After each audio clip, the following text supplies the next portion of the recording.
Have you ever wondered about the nature of existence? Maybe you've looked at a tree and said, is that really in the same universe as me? Or an animal and said to yourself, if this dog has no intellect, how can I also as a human be called an animal? Are we just different objects in the same universe? Or are we different degrees of being? This question isn't new. It's haunted philosophers, theologians, and mystics for centuries, and one of the deepest answers ever given came from a 17th century Muslim philosopher, Sadr ad-Din Muhammad Shirazi, otherwise known as Mullah Sadra. Mullah Sadra was a Shi'i Muslim philosopher and mystic. He lived during the 17th century Safavid period, a period plagued by akhbari literalism. His theosophy, or al-Hikmah al-Mutta'aliyah, transcendental philosophy, was a ontological and metaphysical framework built around the idea of as-salat al-wujud, or the primacy of existence. Mullah Sadra's philosophy is best described as a form of existentialism, although in the modern era we think of existentialists as someone like Kierkegaard, Nietzsche, or Dostoevsky, whose ideas are directly incompatible with the religious doctrine of Mullah Sadra's respective theology. Sadra's existentialism refers to the ontology, not psychology or ethics.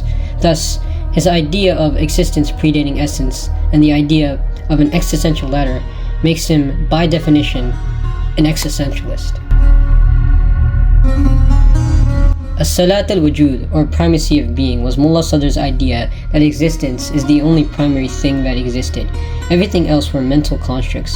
He twisted the idea of Aristotelian metaphysics, rejecting the idea that substance was primary. He thought of existence as one being that housed all different gradations or degrees of itself, causing the idea of essence to be conceptualized. Tashkik al-wujud, or the gradation of existence, was Mullah Sadra's proposition that essence or substance, jahwar, was a mental construct, and that in reality it was just a higher form of existence, causing us to see it as an essence or substance. Thus, this led his idea to be sort of monoism, believing we only share one existence, but radiate different degrees of it, causing us to have more life. Think of my earlier example of a tree.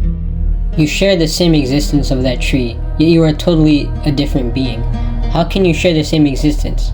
Well, because you have a higher level of existence in you than that tree. A tree grows, needs water, and sunlight to stay alive, but it can't move or think. You as a human, on the other hand, have intellect. You can move, think, feel emotions, spirituality, and understand concepts. This is Mullah Sadra's idea of gradation of existence.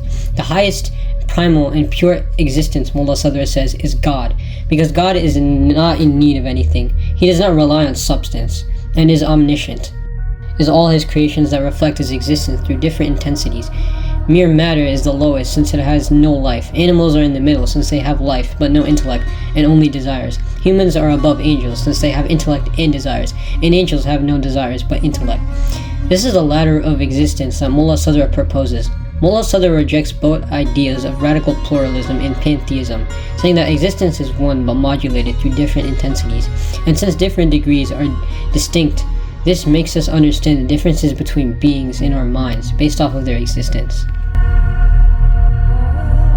Al-harakat al-jahwariya, or substantial motion, is Mullah Sadra's proposed idea that substance itself was at a constant motion. Previous thinkers like Ibn Sina and Aristotle believed that substance are static changes that occurred in accidental qualities like quality, quantity, or position, but Mullah Sadra rejected it and said existence itself is at a changing motion. Thus, the idea of substantial motion, a thing is not the same being from one moment to the next. Its existence is continuously renewed, not just its properties. What remains the same is not a fixed substance, but a continuous flow of being. Because of this, reality is not a collection of static things that later change. Reality itself is a process. This view was different from the previous Islamic and non-Islamic thinkers like Ibn Sina, Ibn Arabi, Aristotle, and Plato, whom were so revered in the Islamic world that it radically changed the idea of Islamic metaphysics for centuries. Mullah Sadra's ideas are still studied today in modern-day Iran, and constantly challenged by other schools of thought. Mullah Sadra's impact wasn't just philosophical, he also contributed to psychology, theology, and other subjects. He was the teacher of the famous Iranian philosopher and theologian, Faid al-Qashani. Hopefully, I'll cover much more about Mullah Sadra's psychological and theological frameworks in future videos.